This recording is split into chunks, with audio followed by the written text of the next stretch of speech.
जी दोस्तों, welcome again. आज की वीडियो जो है वो एक रिकॉर्डेड पॉडकास्ट है with my very good friend Wali Khan.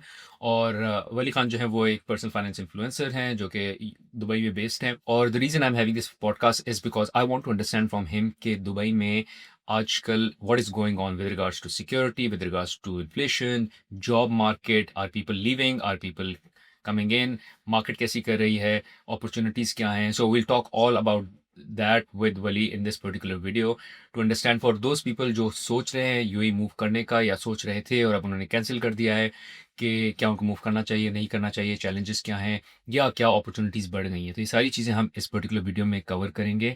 So let's get rolling into the podcast. अच्छा Wali, thank you for coming again. आपसे अरसा हो गया हमने कनेक्ट कनेक्ट तो रहता है because we are connected on our WhatsApp group, but अरसा हो गया कि we haven't connected on a podcast. But world order भी बहुत चेंज हो चुका है, वर्ल्ड इवेंट्स बहुत हो चुके हैं, तो आई थॉट अब थोड़ा सा रेलिवेंट हो गया क्योंकि एक दो बार ये भी हो रहा था आपसे शुरू में जब हमारी पॉडकास्ट चल रही थी। I also realise there wasn't much new for my side to share with you. आपके साइड से भी शायद कोई नई न्यूज़ नहीं थी, but I think a lot has changed and a lot to catch up as well. तो आज जो मैं आपसे बात करना चाह रहा हूँ इट्स मच रिलेटेड टू जो मिडल ईस्ट वॉर हुई है और उससे मिडल ईस्ट पे जॉब मार्केट पे इन्वेस्टमेंट्स में क्या इम्पैक्ट हुआ है। और मैं बात इसलिए कर रहा हूँ क्योंकि वॉर से महीना पहले मुझे मेरे एक दोस्त ने फ़ोन किया और उसने कहा कि he is from Pakistan originally और पाकिस्तान से मूव किया कनाडा में। और उसने कहा यार देखो बहरोज़, मैंने एक मैथ किया, मैं आज रात बैठा हूँ, मैंने एक मैथ किया और मैथ करके मैंने ये रियलाइज़ किया है कि मैं अपना घर भी पे ऑफ नहीं कर सकूँगा इस कनाडा की सैलरी पे by the time I am 65। तो उसने कहा मुझे लाइफ भी अच्छी चाहिए, मुझे अच्छी गाड़ी भी चाहिए। मतलब ठीक है, वो सारी बातें तुम करते हो कि यार गाड़ी नहीं लो, ये नहीं लो, कहता है वो मुझे चाहिए बिकॉज़ मैं एक सोशल सर्कल में बैठता हूँ, मेरे सब दोस्तों के पास एक लाइफ़स्टाइल है। तो वो लाइफ़स्टाइल मेंटेन करते हुए और वो ऐसा नहीं कि बहुत एक्स्ट्रावेगेंट है। ओके, मतलब थोड़ा-सा अबव द एज होगा। तो मैं नहीं कर सकता, तो मुझे जो है वो अपने दोस्तों, कॉन्टैक्ट्स, अपनी यूथ बताओ जो यूएई में एग्ज़िस्ट करते हैं और मुझे वहाँ मूव करना है। और so I start connecting him with people और उसके 2 हफ्ते बाद जो है वॉर शुरू हो गई। तो फिर मैंने I didn't hear back from him. मैंने उसको थोड़ा-सा मैसेज किया, मैंने बोला अब क्या प्लान है? उसने बोला पोस्टपोन कर दिया है। सो उसने प्लान अपना पोस्टपोन कर दिया मूविंग टू यूएई। तो मेरे ज़हन में ये परसेप्शन अब बैठा कि अब जो है वो यूएई में लोग जाना नहीं चाहेंगे क्योंकि वॉर शुरू हो गई है। UAE was known to be the safe land, the safe harbour and everything. So वो अब सब जो है वो रहेगा नहीं। तो you are on the ground, you know people, you know how things are going. आप जॉब भी कर रहे हैं, आप साइड हसल भी कर रहे हैं, so you are doing both. I wanted to bring you in to understand के एक तो पहले मुझे बताएं सेफ्टी पॉइंट ऑफ व्यू से हाउ डू यू फील, मतलब when the rockets were coming and all, what was the feeling for you, for your family? Did you think यार मैं चलो यहाँ से निकल जाता हूँ?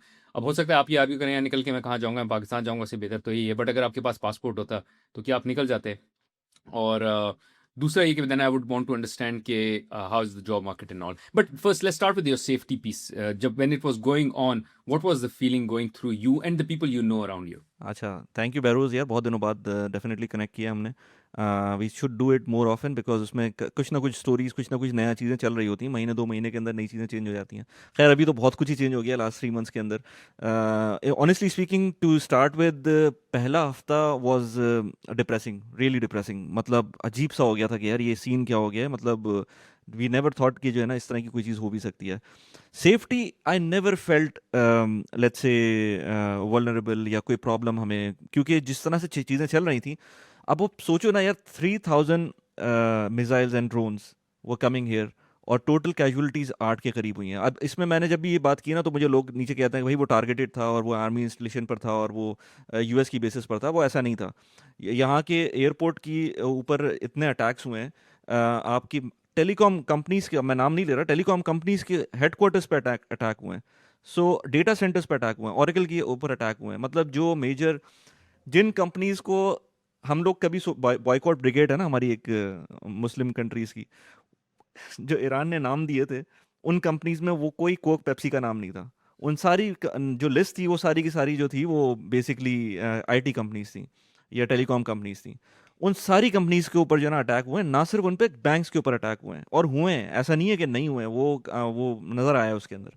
तो ऐसा नहीं है कि वो सिर्फ और सिर्फ टारगेटेड अटैक्स थे। टारगेटेड इस तरह से अटैक्स थे कि वो टेलीकॉम कंपनीज और इवन फिर ऑफ कोर्स उसमें मिस भी हुए हैं अटैक्स उसके अंदर, वो रेजिडेंशियल कंपाउंड्स के ऊपर भी गिरे हैं।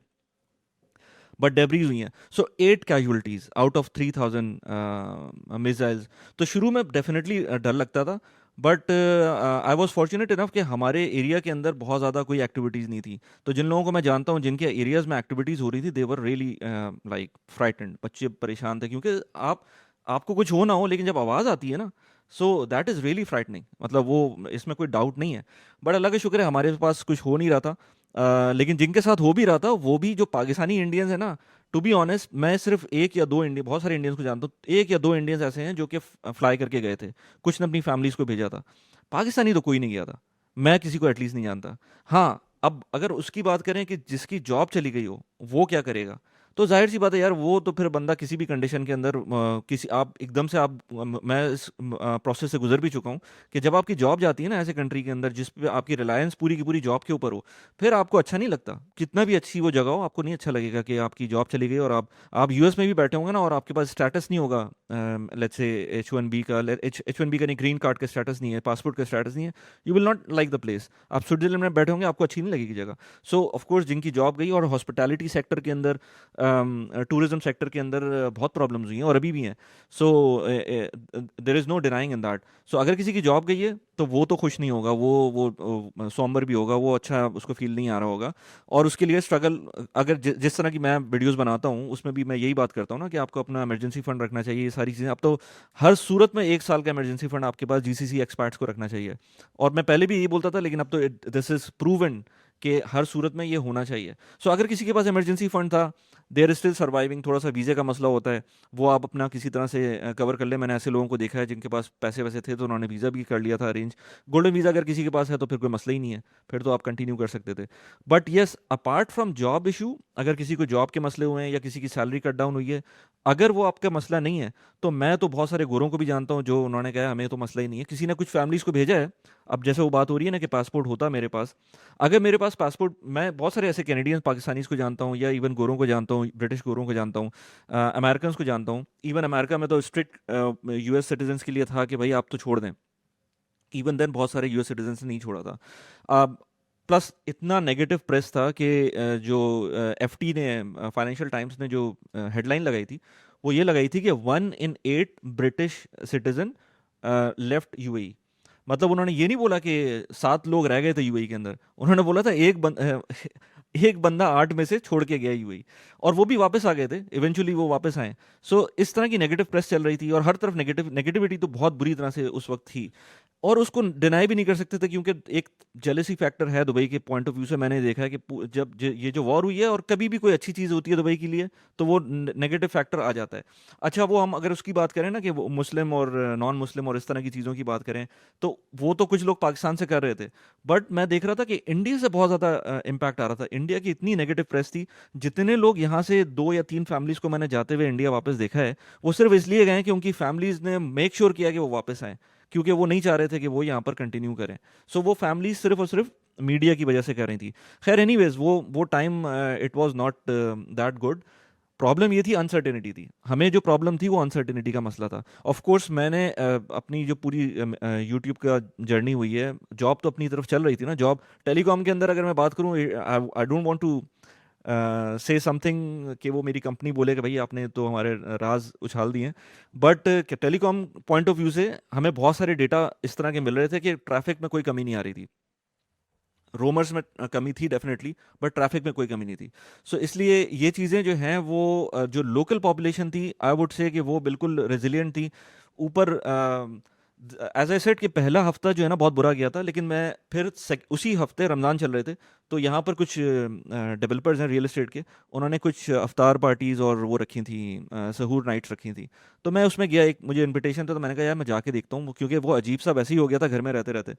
तो वहाँ गया, बिल्कुल ही माहौल चेंज था। आई वॉज सरप्राइज कि वहाँ पर लोग बाइंग कर रहे थे प्रॉपर्टीज़ को, और वो वहाँ के लोकल लोग नहीं कर रहे थे। मतलब वो यूके में मैं देख रहा हूँ कि भाई जूम कॉल चल रही है यूके से, जो है ना, क्योंकि शुरू का टाइम था ना, उसमें बहुत अच्छी ऑफर्स भी निकाल दी थी। प्राइस किसी ने डिस्काउंट नहीं दिया था, बट जो पेमेंट प्लान था वो बहुत अच्छा कर दिया था। एंड पेमेंट प्लान मेक और ब्रेक करता है आपकी इन्वेस्टमेंट्स को। अगर आपसे कोई बोले कि भाई 10% ले लो, जो कि नहीं हो सकता था, 10% दे दो और बाकी फिर हैंडओवर के ऊपर देना, तो आपका तो सारा स्टेक ही चला गया ना उसमें से। आप 10%, लेट्स से 1 मिलियन की कोई प्रॉपर्टी 1 लाख दिरहम आप देकर उसको बुक करा रहे हैं, जो कि पहले होता था। वो कुछ अरसे के लिए शुरू के 1-2 हफ्ते यहाँ पर चला है उस तरह से कि 10-15% के ऊपर आप अपनी पूरी अपनी पेमेंट करके और फिर उसको लंबा चला सकते थे। वो फिर कुछ कुछ डेवलपर्स ने गाड़ियाँ भी दी हैं शुरू के 1-2 हफ्ते के अंदर, बट वो सारी चीज़ें दोबारा ख़त्म हो गई हैं अब।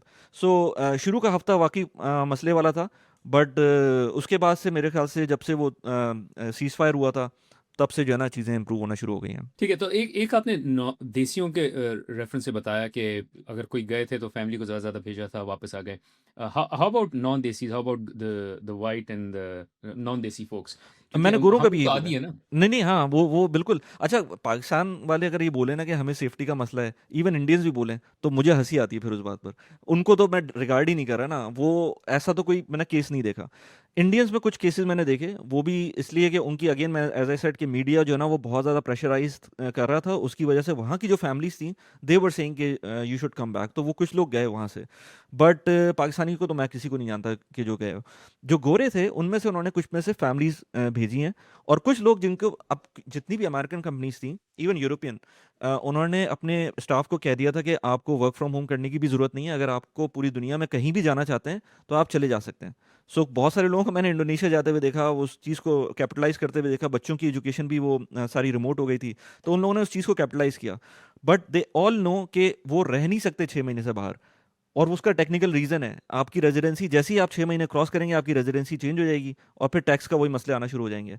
सो अभी भी मैं सबको यही बोल रहा हूँ कि जो लोग गए थे ना फरवरी के अंदर या लेट्स से मार्च के अंदर, मार्च में जो अब गए थे, अब तो खैर वापस आना शुरू हो गए, लेकिन ऐसा हुआ ये है कि जो ना पूरा जो टाइमिंग हुए हैं इस चीज़ के, अब उसमें स्कूल की छुट्टियां शुरू होने वाली हैं। सो जब स्कूल की छुट्टियां शुरू होंगी तो कुछ लोग अभी तक जो नहीं आए, वो ये कहेंगे यार स्कूल की छुट्टियां गुजार लेते हैं और उसके बाद आएंगे। तो कुछ पॉइंट वो हैं जो लोग अभी तक वापस नहीं आए, वैसे ज़्यादातर लोग खुद तो आ चुके हैं, फैमिलीज भी आ चुकी हैं। बट जो सबसे स्ट्रॉन्ग टेक्निकल पॉइंट है जो कि हाई नेटवर्थ के लिए आता है, वो टैक्स रेजिडेंसी का है। तो जो लोग यहाँ से गए थे ये सोच कर के अब हम चले जाते हैं, उनको बाद में पता चला कि चाले जब जब 6 मंथ्स रहेंगे यूके में, कनाडा में, यूएस में, तो फिर क्या होगा। यूएस में तो खैर नहीं, लेकिन ये जो बाकी कंट्रीज हैं उनमें अगर नहीं रहते हैं, तो इवन पाकिस्तान इंडिया के अंदर, इवन इंडिया पाकिस्तान के अंदर अगर आप 180 डेज से ऊपर रह जाते हैं तो आप टैक्स रेजिडेंट हो जाते हैं वहाँ के। तो आपको फिर टैक्स जिस तरह अगर आपकी सैलरी, लेट से मैं किसी कॉमन पर्सन की बात करूँ जिसकी 20,000 दिरहम की सैलरी है, पाकिस्तानी है, अगर वो 6 महीने से ज़्यादा यूएई से बाहर रहता है और पाकिस्तान में रहता है, तो ठीक है वो कुछ सर्कमवेंट कर सकता है उस चीज़ को, but by law he is now resident of Pakistan, जो भी उसकी फॉरेन इनकम है उस पर भी टैक्स लगेगा। सो फॉर दैट रीज़न जो टैक्स रेजिडेंसी का मसला है, जिसकी वजह से आई एम 100% श्योर कि सितंबर अक्टूबर, और यहाँ की जितनी भी प्रेडिक्शन है वो भी यही हैं कि अक्टूबर से, क्योंकि मौसम भी अच्छा हो जाएगा, टूरिज्म अभी टूरिज्म का मसला तो है, 15 to 20% के करीब रह गया है पूरा ट्रैफिक जो टूरिज्म का है। बहुत मेजर होटल्स जो हैं वो भी रेनोवेशन के लिए बंद हो गए हैं। बट जो प्रोडिक्शंस हैं वो यही है कि जो ट्रैफिक वापस आएगी वो आएगी अक्टूबर से, जो टूरिस्ट ट्रैफिक है, वरना रेजिडेंसी वाला तो मसला नहीं है। हमारे अपने जो मेरे पॉडकास्ट पे भी बहुत दफ़ा आया है यासीन, और हमारा अपना कॉमन फ्रेंड है, तो वो कतर मूव किया है उसने, एंड ही वाज टॉकिंग कि यार कतर इतना सुनसान लग रहा है। मैंने कहा भाई सुनसान नहीं है, कतर है ही ऐसा, क्योंकि मैं 1 साल रह चुका हूँ वहाँ पर। तो जो उसने मुझे तस्वीरें भेजी, उसने बोला यार मुझे तो लग रहा है ये सारे लोग भाग गए हैं। मैंने कहा भाई कतर होता ही ऐसा था, तुम्हें अब तुम्हें लग रहा है, वरना दुबई को मैं दिखाऊं, मैंने ट्रैफिक उसको अपनी 9 बजे का टाइम था सुबह के, पूरी ट्रैफिक जाम थी यहाँ पर। सो चीज़ें दोबारा से वापस आ गई हैं। आई होप कि वो चीज़ें स्टेबलाइज रहें इस तरह से। चीज़ें न्यूज़ तो बहुत सारी आ रही होती हैं, बट मैंने ये देखा है कि जब आपकी गवर्नमेंट जिस तरह से वो इनिशिएटिव ले रही होती है उसको काउंटर करने के लिए, वो बहुत इंपॉर्टेंट है कि वो किस तरह से आपको जो रिस्पॉन्स है वो किस तरह का नज़र आ रहा है।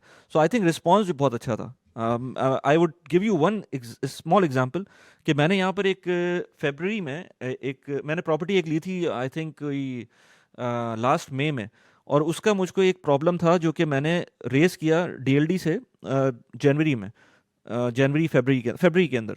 तो वो रिजॉल्व हो गया विद इन अ वीक, जैसे ही मैंने वो कंप्लेन रेस की वो रिजॉल्व हो गई। In the middle of the war 15 मार्च को मेरे पास कॉल आती है डीएलडी से कि भाई वो आपने एक कंप्लेन की थी, हम आपको फीडबैक लेना है। 5 मिनट की कॉल थी वो, और मिसाइल ऊपर से चल रहे थे। 5 मिनट की कॉल के अंदर वो मुझसे पूछ रहे थे कि भाई किसने कॉल की थी, क्या हुआ था, क्या सिचुएशन थी, तो पूरी उन्होंने मुझसे वो ली थी। तो कस्टमर सर्विस और जो जिस तरह से गवर्नमेंट का ओवरऑल सिनेरियो है, वो मेरे ख्याल से it's reassuring for people who are living, और जो बाद में इन्वेस्टर्स आएंगे वो भी देखेंगे। That's fair. आपने एक पॉइंट बोला जेलसी का, दैट्स सो ट्रू, क्योंकि मैं एक पोस्ट पढ़ा था, I know this guy ex पीएनजीयर है वो, he lives in Dubai now, उसने कहा कि मुझे कुछ लोगों ने फ़ोन करके इस तरह का कमेंट दिया कि अब पता चला, हम तो कह रहे थे अब पता चला type. And he was like this is such a bad sentiment and this is such a bad feeling to have. तो मैं ये सोच रहा था कि ऐसा क्यों है? And you said it as well which is jealousy. Now अब मैं वो 2+2 कर रहा हूँ कि जो मैंने लोगों का सुना है और अपने भी कुछ एक-दो व्हाट्सएप ग्रुप्स में मैंने कोई कमेंट्स देखे हैं, is just pure out of jealousy के या तो मुझ जैसा बंदा फॉर इंस्टेंस जिसने दुबई छोड़ दिया है, अब now he is making a case कि मैंने दुबई छोड़ा है तो बहुत अच्छा किया। तो अब अगर दुबई में कुछ बुरा होता है तो मैं कहता हूँ, देखा अच्छा किया मैंने छोड़ दिया, इन सबको भी छोड़ना चाहिए था। मैं तो बच गया हूँ, मेरे पासपोर्ट तो पासपोर्ट है, वली बेचारा फँस गया। And now I am justifying to my self which is it was a great decision that I left और देखो दुबई कितनी बुरी जगह है। तो आई थिंक वो सेंटिमेंट भी काफ़ी फ्लोट कर रहा था online. So I would always say कि देखें, एक टाइम था कि पासपोर्ट बहुत आसान था मिलना, मतलब इतना मुश्किल नहीं था, it was rather easy.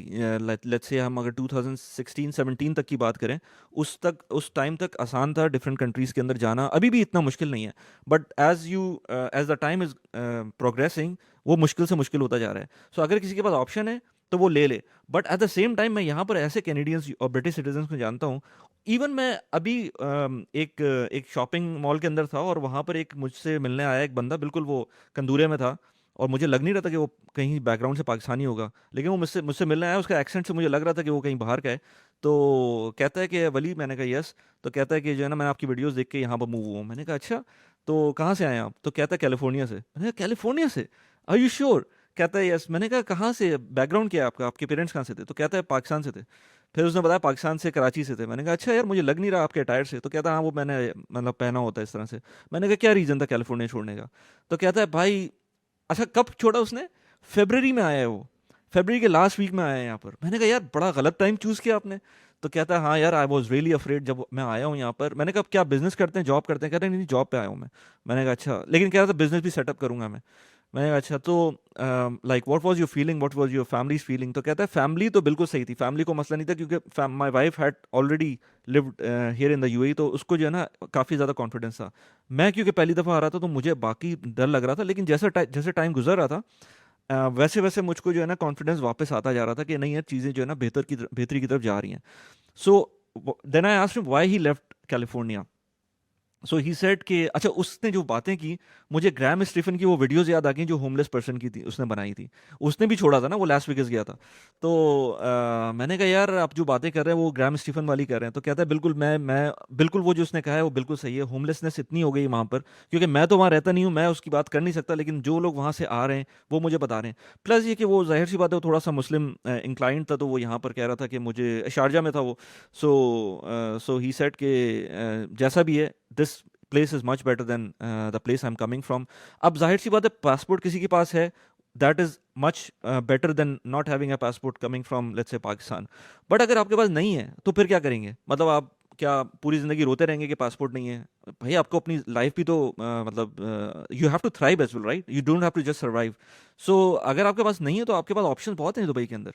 So the point is कि ठीक है, passport is very important, but अगर नहीं है तो फिर क्या कर सकते हैं? और अगर है, तब भी वो लोग वही काम कर रहे हैं जो वापस आने वाली बात मैं कर रहा हूँ, कि वो लोग भी वापस आए हुए हैं। मैंने किसी इवन कैनेडियन को नहीं देखा जो यहाँ से गया हो, बाय द वे। मैंने किसी को परमानेंटली मूव होते हुए नहीं देखा just because of this war. हाँ, किसी की जॉब गई हो तो जाहिर सी बात है यार, जॉब में तो फिर कुछ नहीं कर सकते ना, कि आपकी अगर जॉब या बिजनेस में कोई प्रॉब्लम होती है और आप सर्वाइव नहीं कर पाते, फिर तो इट डजंट मेक सेंस कि आप स्टे करें। चलिए गुड। सो अब तक हमने जितनी बातें की वो की कि जो लोग दुबई में रह रहे हैं वो अगर गए तो वापस आ रहे हैं और आ जाएंगे and doesn't make sense and I completely agree. वो लोग जो सोच रहे थे कि हम जाएं, वही जिस तरह मैंने अपने दोस्त की एग्जांपल दी और वो नहीं जा रहा, खैर चलो वो तो फिर देसी है। Let's say a lot of white people who will now से कि यार अब अगर हम्म जॉब ऑफर आई है, hmm let's not hmm go. Hmm so don't you think hmm this will impact UAE's growth eventually, because I think they need population growth as well और उनको business activity भी चाहिए। सो जो बिजनेसमैन सोच रहा था कि यार मैं अपना एक ऑफिस वहाँ खोल लूँ, अब वो सोच रहा है नहीं खोलूँ। So do you think in mid term to short term there is an impact और maybe even on long term? यार, mid term to short term I I would say definitely होगा, क्योंकि जो पॉपुलेशन ग्रोथ हम यहाँ पर expect कर रहे थे और जिसकी बेसिस के ऊपर यहाँ पर of course real estate boom कर रही थी, उस तरह की पॉपुलेशन ग्रोथ होती है कि नहीं होती है, ये हमें इस साल के एंड तक पता चलेगा, उससे पहले नहीं पता चल सकता। मैं एग्जिस्टिंग लोगों की तो बात कर सकता हूँ कि वो लोग वापस आ रहे हैं, वो रिटेन हो गए हैं, वो नहीं जा रहे हैं जॉब सर्कमस्टांसेस की बेसिस के ऊपर। बट नए लोगों में जो परसेप्शन बना है वो वाकई इतना अच्छा नहीं बना है, जिसकी वजह से जो मूवमेंट है वो कितनी रिस्ट्रिक्टिव होती है वो अभी तो नहीं पता चलेगी, वो it will take some time, but definitely it has taken some hit. At the same time बहुत सारे लोग मैं अभी भी देख रहा हूँ जो अप्रीहेंसिव होते हुए भी फिर भी मूव किया उन्होंने, as I said Yasin move किया अभी, और भी मैं कुछ लोगों को जानता हूँ जो कि आफ्टर वॉर मूव कर रहे हैं। लेट असाइड कि पाकिस्तान में क्या हो रहा है और इंडिया में क्या हो रहा है, क्योंकि वो तो मैं ऐसी हम लोग ऐसी जगह पर हैं साउथ एशिया में कि उनको तो किसी भी कंडीशन में वो जगह यहाँ पर मैं वही कह रहा था अपने दोस्तों से कि जब यहाँ पर मिसाइल आ रहे थे ना, मैं क्योंकि कराची से हूँ तो मुझे पता है कि जो यूनिवर्सिटी रोड का रास्ता है अगर एंड टू एंड आप चल लेंगे वहाँ पर, तो it was much worse than like living in under under missiles here. So उन लोगों का तो मसला नहीं है, वो तो किसी कंडीशन में भी आएंगे। बट यस, जो वेस्टर्नर्स हैं उनके लिए ये टाइम बताएगा कि ये पूरा साल जब गुजरेगा, आई वुड से कि नवंबर दिसंबर में आइडिया हो जाएगा कि यहाँ की क्या ट्रेजेक्ट्री है। But I would still say कि जितनी अपॉर्चुनिटीज़ यहाँ पर टैक्स फ्री और जो जो बेनिफिट्स मिल रहे होते हैं अपार्ट फ्रॉम दैट, उससे जो चीज़ें आपको हो रही होती हैं, आई एम श्योर गवर्नमेंट भी ऐसे प्रोग्राम्स लेकर आएगी जिससे आप ज़्यादा अट्रैक्ट हो सकें। और एंड आप सीन के गवर्नमेंट जो है वो ऑलरेडी चीज़ें कर रही है, नए नए प्रोजेक्ट्स अनाउंस हो रहे हैं, जिसकी वजह से आगे जाकर ग्रोथ तो आएगी। बट कितनी तेज़ आती है जितनी पहले थी, लाइक लेट्स से जो ग्रोथ पहले फोरकास्टेड थी उस तरह से होगी नहीं होगी, आई कैन नॉट से एटलीस्ट राइट नाउ। ठीक है। अच्छा, मैं जिस तरह से देखता हूँ, बिकॉज़ मैं दुबई रहा हूँ 7-8 साल, I think for me it's all about the confidence in the government and leadership. Like it is just amazing. हमने कितनी बारी देखा है, कभी-कभी वो एक्सेस बारिश हो जाती है या कोई कोई भी इस तरह का मिसहैप जब भी होता है, they just come out even stronger, even better. तो मेरा trust, if I was to think, जो दुबई में रहा हुआ है, it would not be tax और anything else, it would be just so much pure confidence on the leadership कि। और ये मैं ये बाहर दुबई में मैं नहीं बैठा हुआ, मैं बाहर कनाडा में बैठा हूँ, यूएस में हूँ। और आई नो कि बहुत बारी वो कुछ ऐसे इन्फ्लुएंसर्स भी थे जो were paid to say good stuff about, as in I heard on. So it is not coming out of that, it's pure my experience in 8 years कि जब भी कोई डेंट आता था, anything, any major thing that would come, they would just come back even stronger. So the confidence in their leadership is so strong कि मुझे अगर कोई ऐसी opportunity मिले which is far exceeding what I'm making here or I'm living here, I would always consider that opportunity, but not out of tax benefit. It is more out of the confidence on the leadership. But अच्छा, probably जो इसमें बंदा मैं एक और इसमें एक चीज़ बोलूँ कि जो बिल्कुल आपने सही कहा कि जैसे जो जो रेन हुई थी 2024 की, उसी तरह की रेन दोबारा भी हुई थी, but Dubai has completely navigated that, while northern Emirates again Sharjah Ajman इन लोगों ने इन यहाँ पे प्रॉब्लम आई थी। वो इट वाज एविडेंट कि ऑलमोस्ट उतनी चले उतनी ज़्यादा नहीं तो कम से कम अच्छी खासी रेन हुई थी, जिससे इम्पैक्ट हुआ था शारजा और अजमान, बट दुबई नहीं हुआ था। क्यों? क्योंकि उन्होंने वहाँ पर मिटिगेशन प्लान बना लिया था। इसी तरह से कोविड के अंदर हमने देखा था। तो अगर कोई नेक्स्ट पेंडेमिक आता है, वी कैन सी कि उन्होंने कितनी प्रोग्रेस की हुई है। इवन वॉर के अंदर मैं कल दुबई एयरपोर्ट से गुजर रहा था, एंड कैन यू बिलीव कि वो जो बड़े बड़े ऑयल टैंक्स वहाँ पर होते हैं, क्योंकि दुबई एयरपोर्ट के बराबर में ही जो है ना उनका आई थिंक फ्यूल टैंक है, उसमें इतना बड़ा मैश उन्होंने लगाया है कि आई कैन नॉट इमेजिन कि वहाँ पर अगर शायद मिसाइल भी गिरे तो उस मैश के अंदर ही अटक जाएगा वो। तो वो भी बुरा नहीं लग रहा है, मतलब एस्थेटिक को भी उन्होंने कंसिडर किया हुआ है। सो दे आर जो जो चीज़ें वो कर सकते हैं ना, जो फोर्सी कर सकते हैं, उस पे वो एक्ट करते हैं। ये एक बहुत अच्छी चीज़ है। अपनी गलतियों से या अपनी जो प्रीवियस चीज़ें हो रही हैं उनसे वो लर्न करके नई चीज़ें इम्प्लीमेंट कर रहे होते हैं। इसी तरह से मतलब जो हम सोशल मीडिया के अंदर देख लें, सोशल मीडिया आया पूरा खुला हुआ था, स्लोली एंड ग्रेजुअली उन्होंने उसको रेगुलेट करना शुरू किया, और रेगुलेट ऐसे करना शुरू किया कि I was in the beginning थोड़ा अप्रीहेंसिव हुआ था जब ये फाइनेंशियल इन्फ्लुएंसर के लाइसेंस के लिए आया था। तो मैंने कहा था इस पर पैसे भी लगा देंगे, इस पे जो है वो लेट्स से कोई डिग्री भी मांग लेंगे, और मैं तो तैयार था कि CFA की कुछ सर्टिफिकेशन भी मैं शायद करने को तैयार था कि मुझे करनी पड़ेंगी। बट देवर सो लीनियंट कि उन्होंने कहा कि नहीं, आपकी सोशल मीडिया प्रेजेंस होनी चाहिए, आपका गुड कंडक्ट सर्टिफिकेट होना चाहिए, पुलिस सर्टिफिकेट होना चाहिए। 2-3 मेजर चीज़ें उन्होंने कही, वो मेरे पास अवेलेबल थी, मैंने सेंड किया, 2 दिन के अंदर जो है मेरे पास लाइसेंस आ गया था। एंड देन उसके बाद वो ट्वीक करते हैं उसको। सो पहले वो ये नहीं करते कि वो नी जर्क रिएक्शन कर दें और सब कुछ बंद कर दें। ये चीज़ बहुत अच्छी है कि आपको जो थोड़ा सा टाइम देते हैं और उसके बाद वो उस चीज़ से लर्न करके नई चीज़ प्रोड्यूस कर रहे होते हैं। That's amazing. अच्छा, एक और सवाल अब, गोरा probably would be apprehensive for next couple of months because जो वहाँ रहा नहीं है, जिसको वो एक्सपीरियंस नहीं है जो मुझे और आपको है, वो शायद अपनी एप्रीहेंशन दिखाए। बट व्हाट अबाउट देसीज, जिस तरह मैं अपने दोस्त की बात कर रहा था, डू यू थिंक उनके लिए अब ज़्यादा अपॉर्चुनिटीज़ हैं? बिकॉज एक टाइम ऐसा आया था जब वीज़ा कर्व हो रहे थे स्पेशली पाकिस्तानियों के, और अच्छा ये न्यूज़ दोनों तरफ से मैं सुन रहा हूँ। एक तो ये कि there will be more opportunities for desis and Pakistanis primarily, but there could be less opportunities as well because of if you belong to a particular sect, या if you belong to a particular, Pakistan का भी अब वो नाम थोड़ा सा mix आ रहा है कि क्या वो ईरान को सपोर्ट कर रहा है, ईरान को सपोर्ट नहीं कर रहा, मीडिएटर है नहीं है, और उस पर भी कुछ न्यूज़ आ रही है कि so do you think it's good for desis slash Pakistanis, and I want to address both desis and Pakistanis separate, और डू यू थिंक नहीं अब आजकल जो है वो थोड़े से रिजर्वेशन चल रही है based on what you are observing? यार अगर किसी को कोई वीज़ा सिक्योर कर लेता है ना अपना यहाँ का, तो ही इज़ अ विनर, क्योंकि वीज़ा में मसले तो आ रहे हैं, और ना सिर्फ पाकिस्तानियों के, इवन इंडियंस के भी वीज़े में मसले आ रहे हैं। इंडियंस के नॉट दैट मच, बट पाकिस्तानियों के तो वाकई में मसले आ रहे हैं। हो सकता है ये इनिशियल कोई मसला हो, लेकिन ये मसला अभी से नहीं हो रहा था। ये मसला पिछले 1 साल, 1.5 साल, 2 साल से जो है ना हम देख रहे हैं कि वहाँ पर इश्यूज आ रहे थे। बट इवेंचुअली लग भी रहे हैं, ऐसी बात भी नहीं है कि बिल्कुल ही नहीं लग रहे, वो लग रहे हैं। लेकिन उसके अंदर बहुत सारी और चीज़ें भी हैं जो कि हमें पता नहीं होती हैं, जो गवर्नमेंट लेवल के ऊपर ही शायद पता हो। लेकिन आई वुड से कि जो वीज़ा सिक्योर कर सकता है, जो बात हो रही थी ना कि अगर यहाँ पर पाकिस्तानियों की वीज़ा खोलते हैं, वो सारे टूरिज्म के मसले तो ख़त्म ही हो जाएंगे फ़ौरन ही। अब वो हाई पेइंग टूरिस्ट हो ना हो वो एक अलग बात है, बट वो मसले ऑटोमेटिकली ख़त्म हो जाएंगे। बट उन्होंने नहीं खोला वो वीज़े, फिर भी नहीं खुले वो वीज़े, जैसे हैं वो वैसे ही चल रहे हैं। So I mean still people are getting visas, but उस लेवल के ऊपर तो नहीं है जिस लेवल पे वी वर एक्सपेक्टिंग। जो पहले लेट्स से आज से 3 साल पहले जितने खुले थे वीज़े, और उसमें शायद हमारे भी अपने मसले हैं, क्योंकि हमने भी देखा है कि इस वॉर से भी पहले उसके अंदर भी जो सोशल मीडिया एक्टिविज़म है वो प्रॉब्लम करता है, बैगिंग कल्चर जो है वो प्रॉब्लम करता है, और बहुत सारी इस तरह के मसले हैं जो कि कम्युनिटी को देखना चाहिए कि उस चीज़ को रिजॉल्व करें।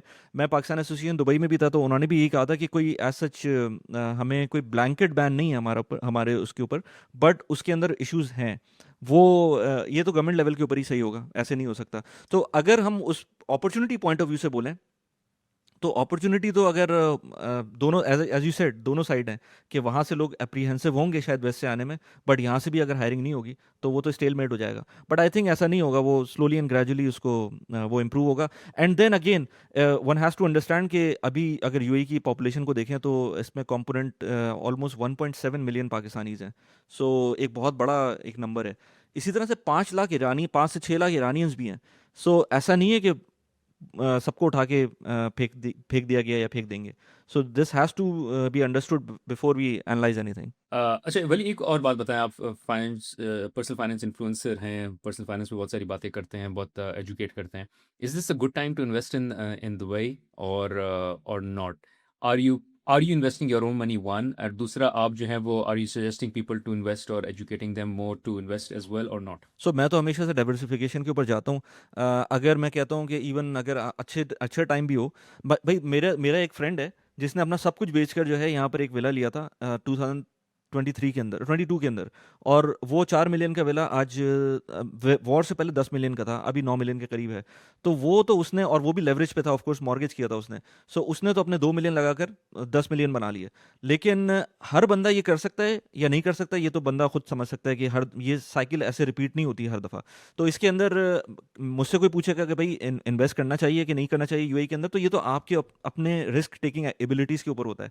मैं आज तक 1200 वीडियोस बना चुका हूँ अपने यूट्यूब चैनल के ऊपर। उसके अंदर कुछ नहीं तो मेरे ख्याल से आई वुड से 900 वीडियोस, 900 से 1000 वीडियोस जो हैं स्टॉक्स के ऊपर हैं। बट मेरे फॉलोअर्स जब मुझसे मिलते हैं तो मुझे पता चलता है कि अच्छा, क्योंकि वन ऑन वन जब मेरी मुलाकात होती है तो मुझे पता चलता है कि अभी भी बहुत सारे लोग स्टॉक्स को कंसिडर ही नहीं करते इन्वेस्ट करने के लिए। अब उनके पास कंसिडरेशन क्या है, यार दुबई में इन्वेस्ट करें या ना करें, या कैश छोड़ दें।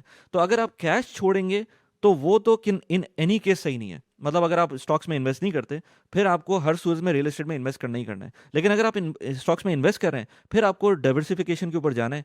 और उसके अंदर आपको ज़रूरी नहीं कि आप प्रॉपर्टी लेके इन्वेस्ट करें, आप इमार का स्टॉक लेके भी इन्वेस्ट कर सकते हैं, आप रीट्स के थ्रू भी इन्वेस्ट कर सकते हैं, आप ऑफ प्लान प्रॉपर्टीज़ में भी इन्वेस्ट कर सकते हैं, आप रेडी प्रॉपर्टीज़ में भी इन्वेस्ट कर सकते हैं। बट मैं वही कहता हूँ अगेन कि एक परसेंटेज होनी चाहिए हर एक बंदे की, अपनी अपनी रिस्क टेकिंग एबिलिटीज़ भी होती हैं, प्लस ये कि अपनी अपनी समझ भी होती है, क्योंकि हर बंदे को नहीं समझ में आता स्टॉक इन्वेस्टिंग।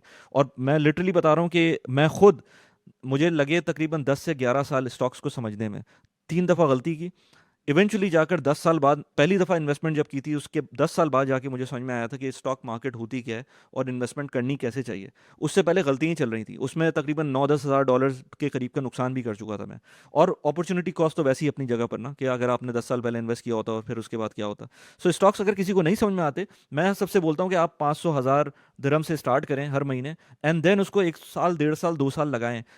टाइम कुछ नहीं है, मैंने 10 साल ज़ाया किए तो आप भी 1-2 साल ज़ाया कर सकते हैं। So keep on doing that.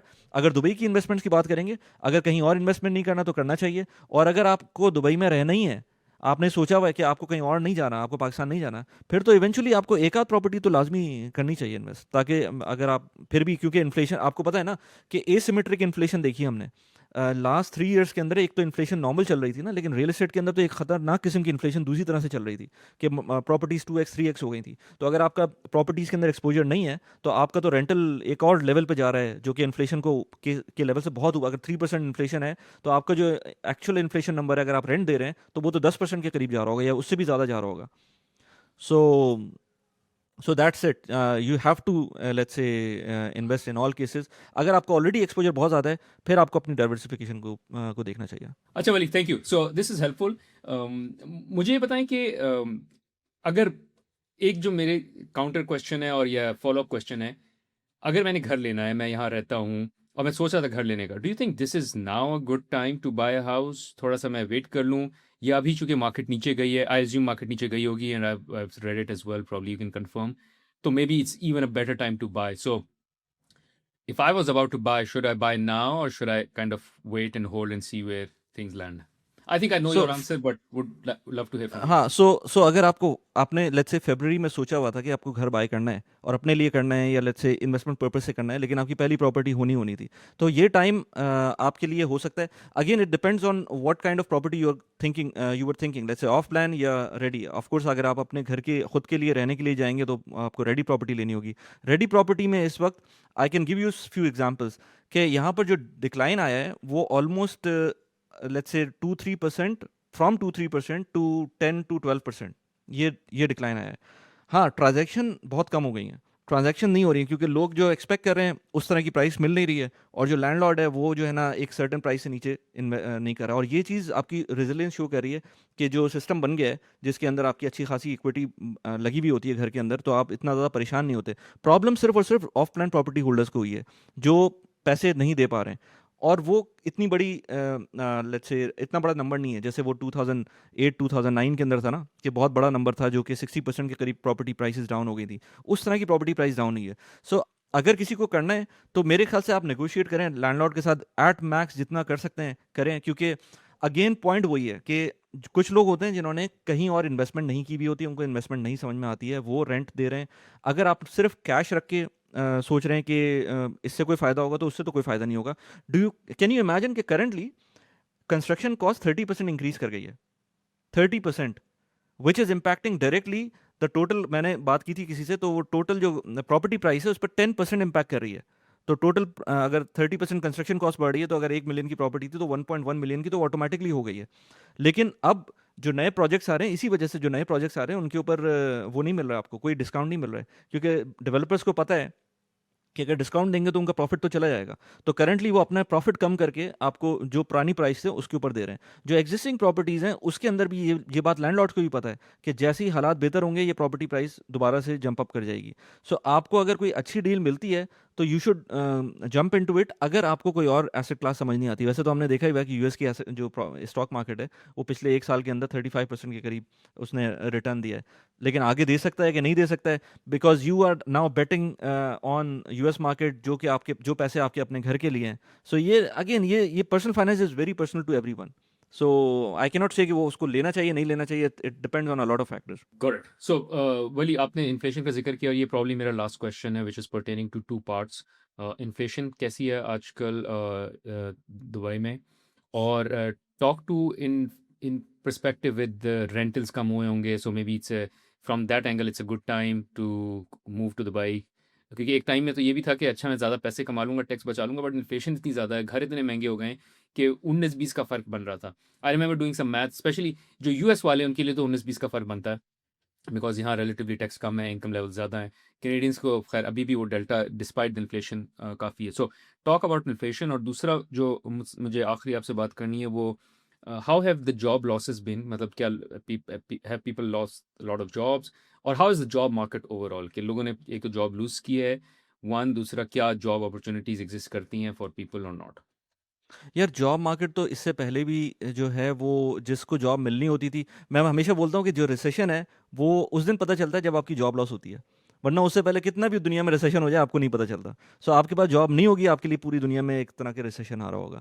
So job market कोई बहुत अच्छी तो नहीं है, लोगों की जॉब लॉस हुई है क्योंकि एक बहुत बड़ा सेक्टर टूरिज्म का था और होटल इंडस्ट्री का था, जो कि पूरा का पूरा इस वक्त उस तरह से नहीं काम कर रहा है। वो लोग वापस आएंगे, लेकिन फिलहाल तो वो लीव पे चले गए। सो फ्रॉम दैट पर्सपेक्टिव तो नहीं है। लेकिन अगर आईटी सर्विसेज हैं तो मैंने देखा है बहुत सारी आईटी सर्विसेज इस वक्त चल रही हैं, मतलब अगर तो एआई ने उनको इम्पैक्ट नहीं किया है तो वो तो यहाँ पर हायरिंग भी चल रही है फिर वहाँ उसी पॉइंट ऑफ व्यू से। सो आपकी जो इंडस्ट्री है उसके ऊपर डिपेंड करती है जॉब मार्केट। सो मैं कहूँगा कि अगर आप सही इंडस्ट्री के अंदर, जैसे आईटी के अंदर हैं और आप सही काम कर रहे हैं, so you can get some kind of job. But apart from that, जो रियल एस्टेट हो गई या लेट्स से कंस्ट्रक्शन इंडस्ट्री हो गई, या लेट्स से, क्योंकि construction industry is not yet as hit as we were thinking, but जब टाइम गुजरेगा, जब प्रोजेक्ट स्लो डाउन होंगे, तब उस टाइम पर जो है वो नज़र आएगा कि वो वहाँ पर रियल एस्टेट जो ब्रोकर्स हैं उनकी तो जॉब ऑटोमेटिकली जो है ना कम हो गई है, क्योंकि सेल्स डाउन हो गई हैं। जब सेल्स डाउन होंगी, 80% अगर सेल डाउन हो जाएंगी, तो आप कितना भी प्रॉपर्टी प्राइस अपनी जगह को होल्ड कर रही हो, ब्रोकर तो पैसे नहीं बना रहे ना, तो वो तो उनकी तो जॉब्स जाएंगी फिर, और वो लोग कमीशन पे ही काम करते हैं, सो वो तो परेशान है।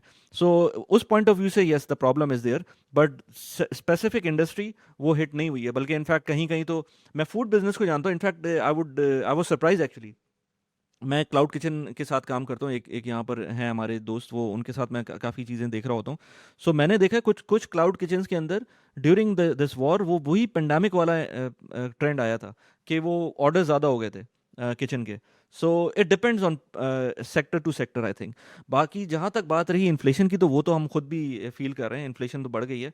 पेट्रोल प्राइसेस यहाँ पर बहुत ज़्यादा बढ़ गई हैं, क्योंकि पेट्रोल प्राइसेस, हम वही मजाक भी कर रहे थे कि भाई यहाँ तो पेट्रोल खुद बनता है, तो पेट्रोल प्राइसेस क्यों बढ़ रही हैं, तो वो तो ग्लोबल इम्पैक्ट आता है। वो तो जैसा यहाँ पर उन्होंने कह दिया कि जैसा ग्लोबल रहेगा उसी तरह से आपको प्रोवाइड किया जाएगा।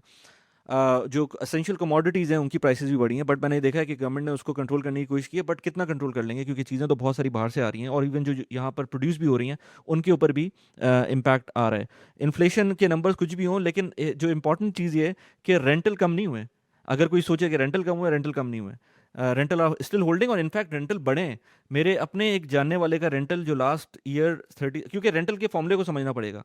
एक बंदा शारजा में अगर 37,000 दिरहम्स रेंटल दे रहा था लास्ट ईयर, वो इस साल 47,000 पर रिन्यू किया उसने। क्यों? क्योंकि अब लास्ट ईयर ही उसका कम था, उसका बढ़ना था, क्योंकि 2 साल का रेंटल लॉक होता है ना। वो 2 साल पहले 37 पे आया था, तो पिछले साल उसका बढ़ा नहीं, इस साल उसका बढ़ना था।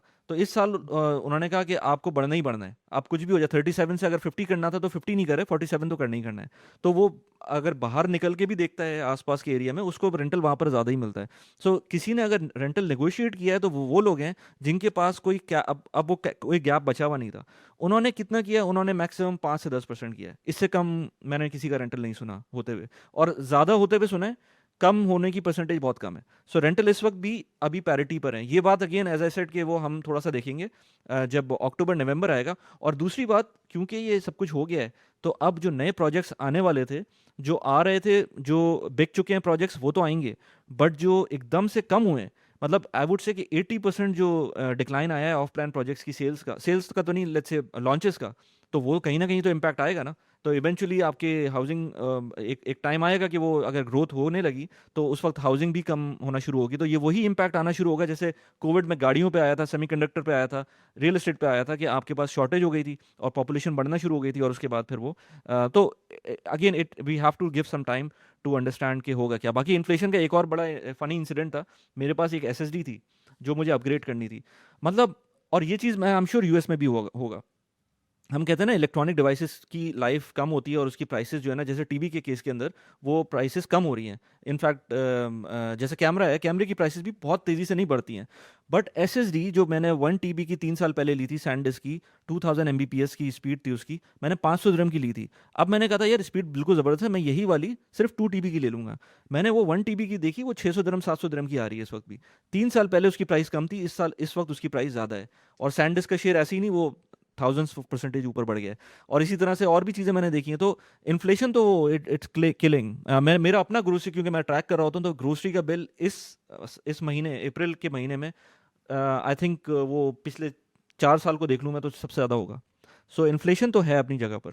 और ये इन्फ्लेशन रेंटल में बचेगी, मेरा नहीं ख्याल कि वो अभी फ़िलहाल कोई इम्पैक्ट आ रहा है रेंटल के ऊपर। आई थिंक ये ग्लोबल फिनोमेना है, यूएस में भी ऐसा ही है। It's really bad here. जो ऑयल पर gallon I was filling up at $2.7, आज मैंने 4.3 का भरा है। वो भी मैंने कोई ख़ास पंप देखा है जहाँ 4.3 मिल रहा है, वरना 4.6 तक टच कर रहा था वो। मैं हाँ अमूमन इस तरह का मैं अमूमन इतनी कैलकुलेशन करता नहीं हूँ, बट इस बारी मैंने कहा this is too too much of a hit, so मुझे थोड़ी सी कैलकुलेशन यहाँ भी करनी चाहिए। हाँ, So yeah, it's getting ऐसे ही है, expensive ऐसे here. ही है, You're बिल्कुल right. ऐसे My ही है। यहाँ पर groceries भी are जो है वो up, my पेट्रोल बहुत बढ़ गया shopping है। bills are up, everything. So I think it's a global phenomenon. It's a global phenomenon. Good. Hmm. Wali, this was great. Thanक you for your inputs as always. Again, great catching up with you. So we'll continue to do more of this. So thank you again. Thank you very much. बहुत मज़ा आया, और I think we should do more. मैं दोबारा किसी और topic के ऊपर, I am thinking about some, कि तुम्हें बुलाता हूँ, फिर हम दोबारा से एक पॉडकास्ट करते हैं। It's been a while now. ठीक है, Wali. Thank you. Thank you.